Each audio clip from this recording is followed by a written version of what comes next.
It's safe to say that Windows 11 had a bit of a rocky launch, to the point where some users are still unwilling to upgrade due to the arguably form-over-function approach of this new OS iteration.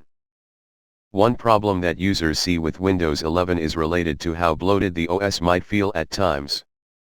Windows debloater tools are nothing new, but in some cases they can certainly help keep the number of redundant processes on your system to a minimum, and that's what BloatyNosy aims to do.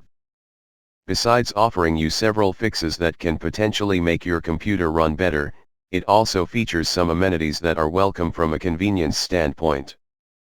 Before coming up with any suggestions, the software will first run a system analysis to look for anything odd.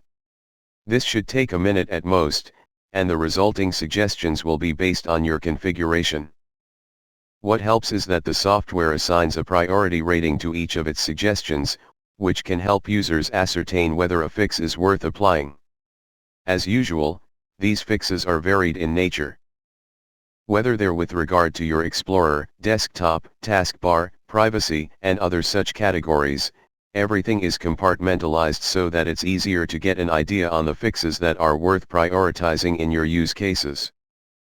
Through Instapackage, users can easily install a few essential programs for their machine. Think of this as a good way to install software after a fresh Windows install. The list of available software is generous enough to get you started off on the right foot. Simply select the packages you wish to install, and the tool will handle the rest. In addition, Bloat Finder can help you dispense with other elements from your system you might find irrelevant or undesirable.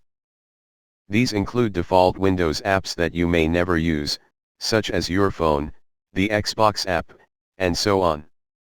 BloatyNosy makes debloating your Windows 11 machine accessible for all, thanks to an intuitive process that is almost automatic. See you next video, and now some music.